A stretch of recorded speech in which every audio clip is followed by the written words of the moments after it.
Hello friend, तो कैसे हो आप सभी। स्वागत करते हैं आप सभी का युवा शक्ति जी क्विज में। तो फ्रेंड देखिए, आज जो है कि ज्योग्राफी का टॉपिक वाइज क्लास लेके आए हुए हैं, जिसमें कि पहला टॉपिक हम सभी कवर करेंगे भारत की स्थिति और विस्तार।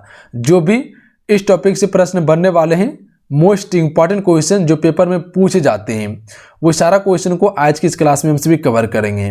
और बिल्कुल आपको टॉपिक वाइज सारा क्लास आपको दिया जाएगा। आप सभी कंप्लीट मेरे साथ में जुड़िए और सारा क्लास को सॉल्व करने का कोशिश कीजिएगा। ये हर एग्जाम्स के लिए इंपॉर्टेंट है। अगर बिहार मध्य निषेध सिपाही की तैयारी कर रहे हैं, जो बिहार पुलिस कांस्टेबल की तैयारी करने वाले हैं और जो बिहार फायरमैन की तैयारी कर रहे हैं, वो सारा बच्चे इस क्लास को कवर करते चलेंगे। तो चलिए शुरू करते हैं आज की इस क्लास को। जो चैनल पर नए हैं, चैनल को सब्सक्राइब करने के बाद घंटी को प्रेस कर लीजिएगा, ताकि जब भी क्लास हो नोटिफिकेशन आप सबको प्राप्त हो सके। चलिए शुरू करते हैं आज की इस क्लास को। फर्स्ट क्वेश्चन ये बन रही कि प्राचीन भारतीय भौगोलिक मान्यता के अनुसार भारतवर्ष किस द्वीप का अंग है। अगर इस सेट में किसी भी क्वेश्चन का आंसर पता हो तो अपना आंसर आप सभी नीचे कमेंट बॉक्स में जरूर बताइएगा। तो right answer option number B जाएंगे, जम्मू द्वीप का अंग है। ध्यान रखिएगा आप सभी, प्राचीन भारतीय भौगोलिक मान्यता के अनुसार भारतवर्ष जो है किस द्वीप का अंग है, तो ये जम्मू द्वीप का अंग था। ध्यान रखिएगा आप सभी, option number B right answer हो जाएंगे। क्वेश्चन क्लियर है, हर क्वेश्चन को आप सभी क्लियर करते चल जाइएगा और जो भी चैप्टर वाइज इंपॉर्टेंट क्वेश्चन बन सकते हैं, सारा क्वेश्चन को आपको कवर करवाने का कोशिश करेंगे। चलिए अगला क्वेश्चन कर लेते हैं। अगला क्वेश्चन ये बन रहा है कि भारत की मुख्य भूमि की दक्षिणतम सीमा है। तो अगर भारत की मुख्य भूमि की दक्षिणतम सीमा की बात करें तो राइट आंसर ऑप्शन में जाएंगे 8 डिग्री 4 उत्तरी अक्षांश से। ध्यान रखिएगा आप सभी, 8 डिग्री 4 उत्तरी अक्षांश से मुख्य भूमि की दक्षिणतम सीमा, जो कि कन्याकुमारी में पड़ता है। ध्यान रखिएगा, यहाँ पे पड़ता है, यहाँ पे ध्यान रखिएगा आप सभी। अगर 6 डिग्री 4 की बात करें तो ये कहाँ पे है, अंडमान निकोबार द्वीप समूह में, जहाँ पे इंदिरा पॉइंट है, वहाँ पे है 6 डिग्री 4 उत्तरी अक्षांश। क्वेश्चन क्लियर है। अगला क्वेश्चन कर लेते हैं क्वेश्चन नंबर 3। क्वेश्चन नंबर 3 ये बन रहे अपना कि भारत का मानक समय आधारित है। तो देखिए, भारत का मानक समय जो आधारित है फ्रेंड, ये 82.5 डिग्री पूर्व देशांतर है। 82.5 डिग्री पूर्व देशांतर है, याद रखिएगा आप सभी। अगला क्वेश्चन कर लेते हैं क्वेश्चन नंबर 4। क्वेश्चन नंबर 4 ये बन रहे कि भारत का परमाणिक समय उस स्थान का स्थानीय समय है जो स्थित है।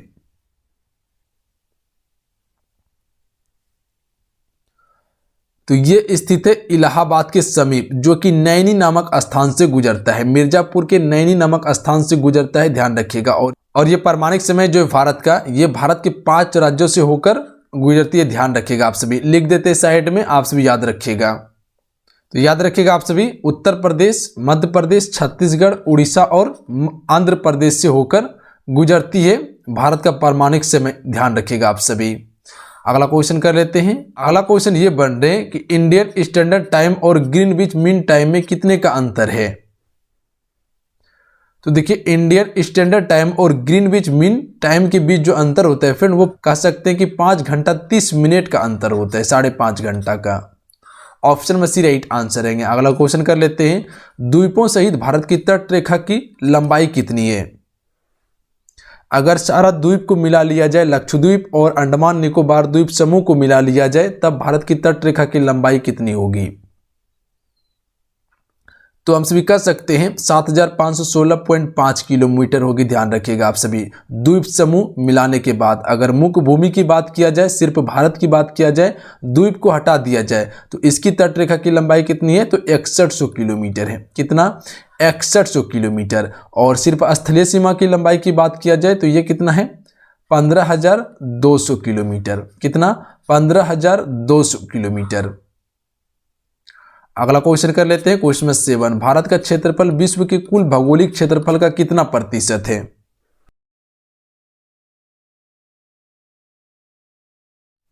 तो राइट आंसर ऑप्शन में भी जाएंगे 2.4% है। ध्यान रखिएगा आप सभी, 2.4% भारत का क्षेत्रफल विश्व के कुल भौगोलिक क्षेत्रफल का मात्र में 2.4% है। और जबकि ये संपूर्ण जनसंख्या, विश्व की जनसंख्या का जो है वह 17.5% है। कितना है, 17.5% जनसंख्या में है। सिर्फ भारत में जनसंख्या है 17.5% और क्षेत्रफल में 2.42% कह सकते हैं, 2.42%। याद रखिएगा आप सभी। अगला क्वेश्चन कर लेते हैं क्वेश्चन नंबर 8। क्वेश्चन नंबर 8 ये बन रही कि संपूर्ण भारत के कितने प्रतिशत भूभाग पर पर्वत और पहाड़ियों का विस्तार पाया जाता है फ्रेंड। तो राइट आंसर ऑप्शन में हो जाएंगे 29.3% पर, जो है कि संपूर्ण भारत के भूभाग पर जो है कि पर्वत और पहाड़ियां पाया जाता है। कितना? 29.3%। अगला क्वेश्चन कर लेते हैं क्वेश्चन नंबर 9। क्वेश्चन नंबर 9 ये बन रही कि भारत की प्रादेशिक जल सीमा समुद्र तट से कितनी समुद्री मील दूर तक है। तो राइट आंसर ऑप्शन में हो जाएंगे 12 मील तक होता है। अगला क्वेश्चन कर लेते हैं क्वेश्चन नंबर 10। क्वेश्चन नंबर 10 ये बन रही कि भारत में कितने राज्य समुद्र तट रेखा में हैं। तो राइट आंसर ऑप्शन में से जाएंगे 9 राज्य फ्रेंड, ये भारत के समुद्र तट रेखा से जुड़े हुए हैं। वो कौन कौन सा राज्य है लिख देते साइड में, आप सभी याद रखिएगा।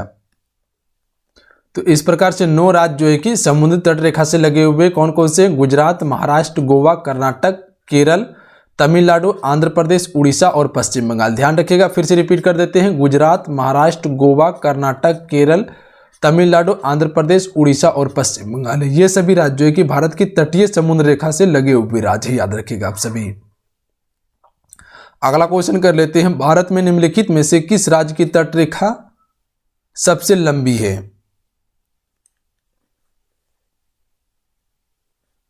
तो राइट आंसर ऑप्शन में से जाएंगे गुजरात। गुजरात की तट रेखा जो है फ्रेंड वो सबसे लंबी है, याद रखिएगा आप सभी, और इसकी कुल लंबाई 1663 किलोमीटर ही, ध्यान रखिएगा। और दूसरे नंबर पर आंध्र प्रदेश आ जाता है।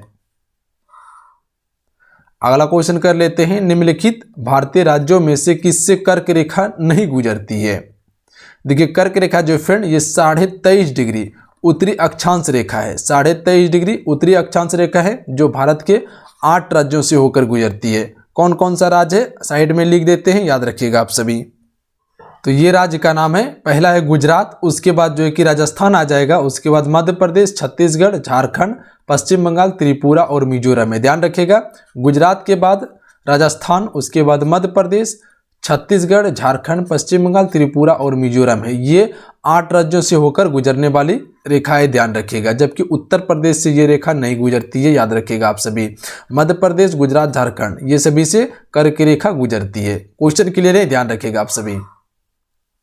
अगला क्वेश्चन कर लेते हैं। अगला क्वेश्चन ये बन रहा है कि भारत का दक्षिणतम बिंदु है।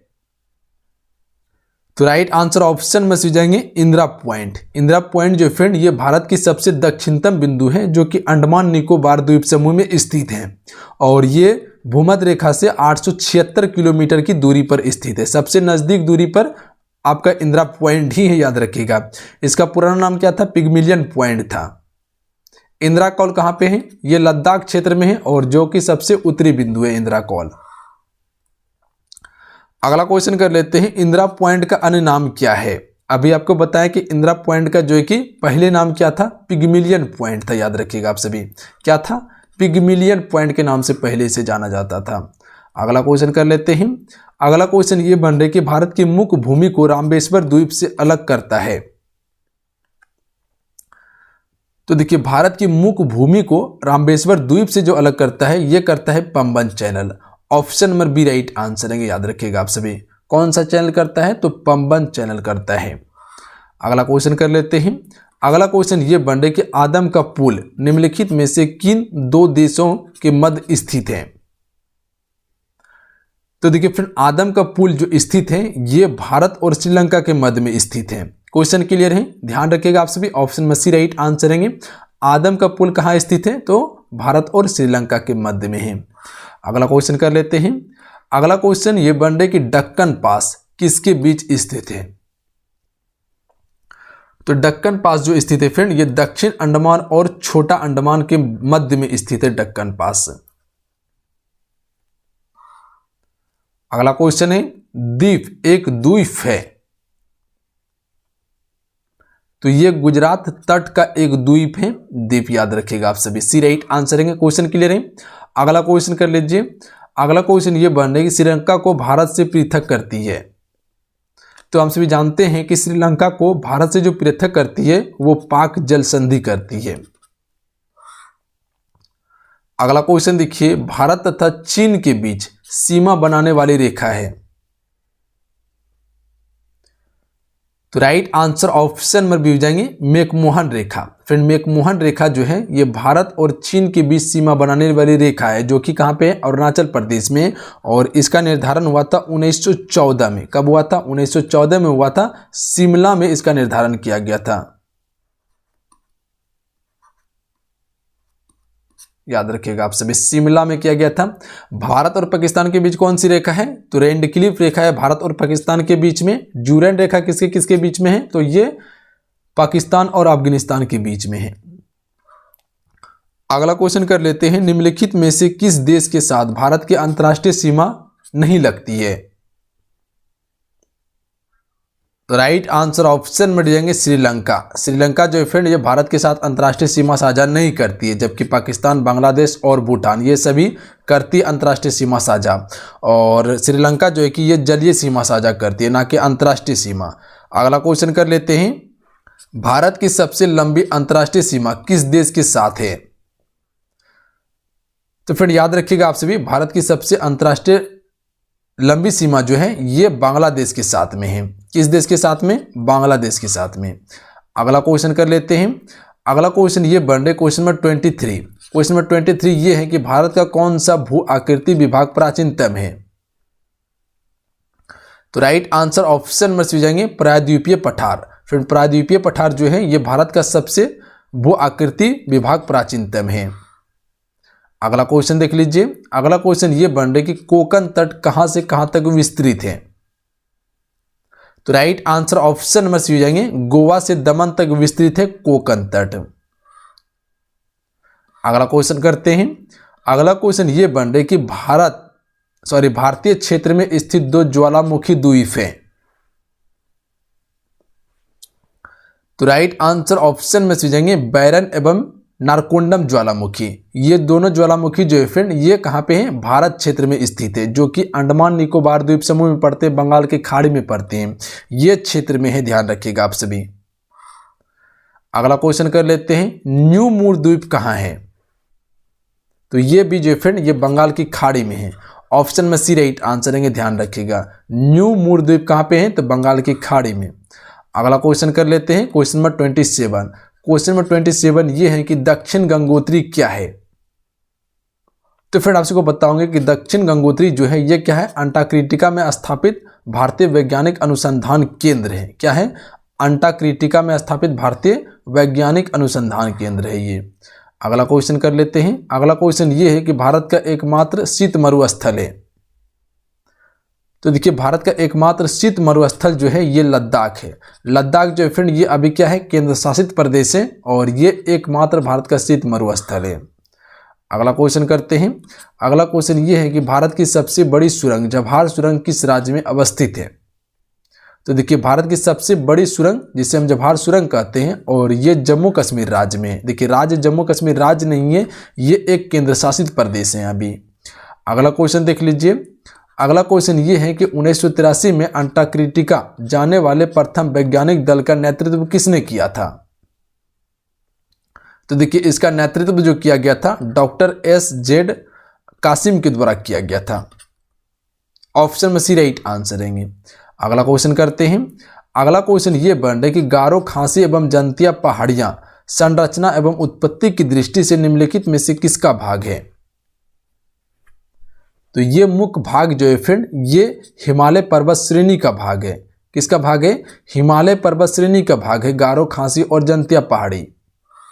अगला क्वेश्चन देख लीजिए। क्वेश्चन नंबर 32 निम्नलिखित में से कौन सा तट पश्चिम तट का भाग नहीं है?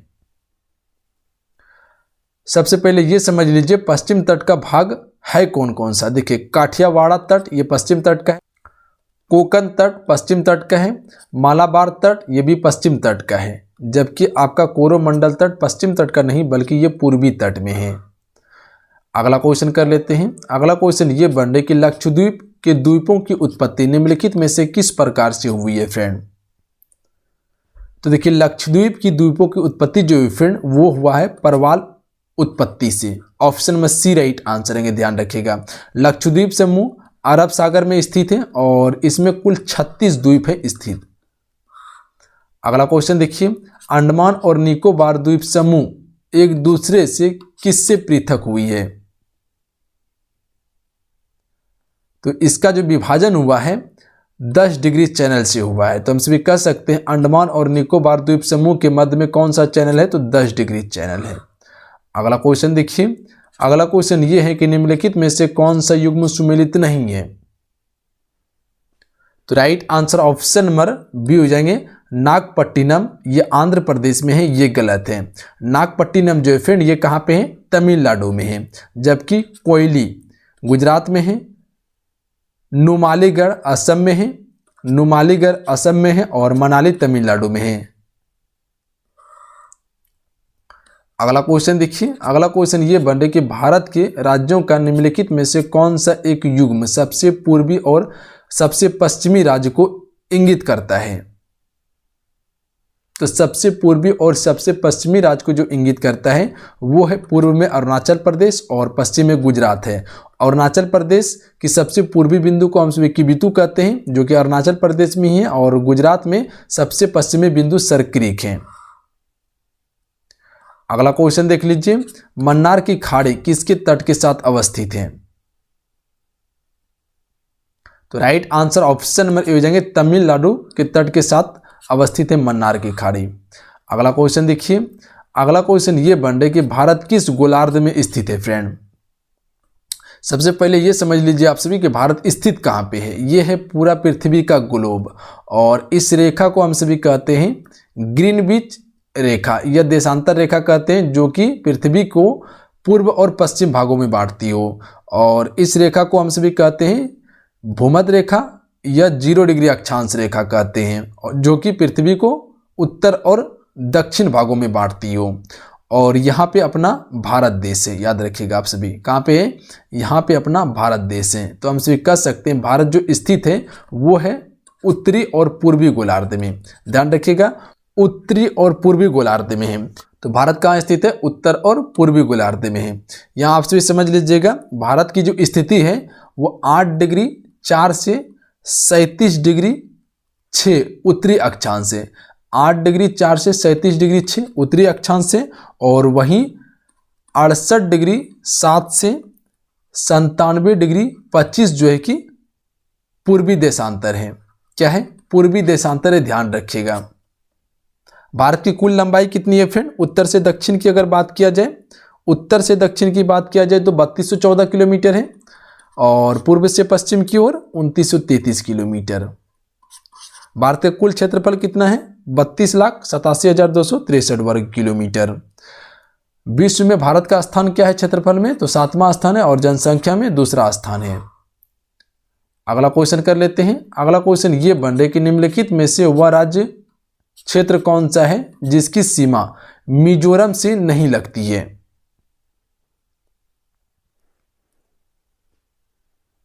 तो राइट आंसर ऑप्शन में हो जाएंगे नागालैंड की सीमा जो है फ्रेंड ये मिजोरम के साथ साझा नहीं होती है, जबकि असम और त्रिपुरा ये दोनों राज्यों की सीमा मिजोरम के साथ होती है, और एक देश की सीमा भी मिजोरम के साथ साझा होती है जो कि म्यांमार है। अगला क्वेश्चन कर लेते हैं। अगला क्वेश्चन ये बन रहा है कि कौन सा राज्य उत्तर पूर्वी राज्य की 7 बहनों का भाग नहीं है। तो राइट आंसर ऑप्शन में भेजेंगे पश्चिम बंगाल। फिर पश्चिम बंगाल जो है उत्तर पूर्वी राज्य की 7 बहनों का भाग नहीं है, जबकि मेघालय, अरुणाचल प्रदेश, त्रिपुरा, आपका असम, मिजोरम और मणिपुर ये सभी जो है कि 7 बहनों का हिस्सा है। अगला क्वेश्चन कर लेते हैं। अगला क्वेश्चन ये बन रहा है कि भारत के किस प्रदेश की सीमाएं 3 देशों से क्रमशः नेपाल, भूटान एवं चीन से मिलती है। तो देखिए नेपाल और भूटान और चीन से जो लगी हुई राज्य भारत का वो है सिक्किम। ध्यान रखिएगा आप सभी, कौन सा राज्य है, सिक्किम है। ये आपका नेपाल है और ये क्षेत्र में सिक्किम पड़ता है, ध्यान रखिएगा आप सभी। और यहाँ से अरुणाचल प्रदेश शुरू हो जाता है और इधर से फिर अरुणाचल प्रदेश, तो ये भूटान हो जाता है और ये सिक्किम है, और इधर नेपाल और इधर चीन है। तो ध्यान रखिएगा आप सभी। अगला क्वेश्चन कर लेते हैं। अरावली एवं विंध्य श्रृंखलाओं के मध्य कौन सा पठार स्थित है। तो इस पठार को हम सभी मालवा का पठार कहते हैं, याद रखिएगा। ऑप्शन में ए राइट आंसर रहेंगे। क्वेश्चन क्लियर है। अगला क्वेश्चन कर लेते हैं। अगला क्वेश्चन ये बन रहा है कि भारत मुख्यतः एक उष्णकटिबंधीय देश कहलाता है निम्नलिखित में से किस कारण। भारत मुख्यतः उष्णकटिबंधीय देश कहलाता है किस कारण से। तो हम सभी कह सकते हैं अक्षांशीय विस्तार के कारण से। अक्षांशीय विस्तार के कारण से भारत को उष्णकटिबंधीय देश कहा जाता है। ए राइट आंसर रहेंगे। अगला क्वेश्चन कर लेते हैं, पटकाई की पहाड़ियां भारत को अलग करती है फ्रेंड। तो देखिए पटकाई की पहाड़ियां जो अलग करती है वो म्यांमार से अलग करती है भारत को, पटकाई की पहाड़ी। ऑप्शन में बी राइट आंसर रहेंगे। अगला क्वेश्चन कर लेते हैं। अगला क्वेश्चन ये बन रहा है कि क्षेत्रफल के क्रम में भारत के 3 बड़े राज्य हैं। तो क्षेत्रफल के क्रम में भारत के 3 बड़े राज्य कौन से हैं। राजस्थान है पहले, उसके बाद मध्य प्रदेश, उसके बाद महाराष्ट्र, याद रखिएगा। अगला क्वेश्चन कर लेते हैं, निम्नलिखित में से कौन सा राज्य पहले नेफा के नाम से जाना जाता था। तो देखिए पहले नेफा के नाम से जाने जाने वाला राज्य जो है वो है अरुणाचल प्रदेश, याद रखिएगा आप सभी। सबसे पूर्व में स्थित है अरुणाचल प्रदेश और इसे उगता हुआ सूर्य का राज्य भी कहा जाता है। अगला क्वेश्चन कर लेते हैं, वर्तमान में भारत के किस स्थान को सफेद पानी के नाम से जाना जाता है। सफेद हाथी का देश थाईलैंड को कहा जाता है। सफेद पानी के नाम से जाना जाता है सियाचिन को, याद रखिएगा आप सभी। किसे जाना जाता है, सियाचिन को। अगला क्वेश्चन कर लेते हैं, भारतीय उपमहाद्वीप मूलतः एक विशाल भूखंड का भाग था जिसे कहा जाता है फ्रेंड। तो ये विशाल भूखंड जो था वो गोंडवाना लैंड का भाग था, भारतीय उपमहाद्वीप, याद रखिएगा। किस लैंड का भाग है, गोंडवाना लैंड का। अगला क्वेश्चन कर लेते हैं, क्वेश्चन नंबर 49। क्वेश्चन 49 ये बन रहा है कि किस भारतीय राज्य की सीमा संवर्धित राज्यों की सीमा को स्पर्श करती है। तो राइट आंसर ऑप्शन में से जाएंगे उत्तर प्रदेश राज्य की सीमा जो है कि सबसे अधिक राज्यों के साथ सीमा स्पर्श करती है, 9 राज्य के साथ में, याद रखिएगा आप सभी। 9 राज्यों के साथ में सीमा साझा करती है उत्तर प्रदेश, और देश की राजधानी दिल्ली के साथ भी सीमा साझा करती है उत्तर प्रदेश। अगला क्वेश्चन कर लेते हैं, क्वेश्चन नंबर 50। आज का ये लास्ट सवाल है, दक्षिण भारत की सबसे ऊंची चोटी है फ्रेंड। चलिए बताएंगे आप सभी, दक्षिण भारत की सबसे ऊंची चोटी कौन सी है, अनायमुडी। ऑप्शन में ए राइट आंसर है, ध्यान रखिएगा आप सभी। तो चलिए आज कितना ही, आज की इस क्लास में हम सभी भारत की स्थिति और विस्तार से जो भी इंपॉर्टेंट क्वेश्चन बन सकते थे 50 मोस्ट इंपॉर्टेंट क्वेश्चन को कवर किया हम सभी। और अगर इस टॉपिक से प्रश्न पूछा भी जाता है तो आपका एक भी प्रश्न छूटेगा नहीं अगर आप सभी इसे बेहतर ढंग से कवर कर लीजिएगा। तो चलिए आज कितना ही, आज के क्लास कैसा लगा आप सबको नीचे कमेंट बॉक्स में जरूर बताइएगा। अगर आज की क्लास अच्छा लगा, हेल्पफुल लगा तो क्लास को लाइक कीजिएगा और अपने दोस्तों में से जरूर शेयर कीजिएगा। तो चलिए मिलते हैं, जय हिंद, वंदे मातरम। पर ध्यान रखिएगा, पढ़ाई करते रहिएगा। जय हिंद।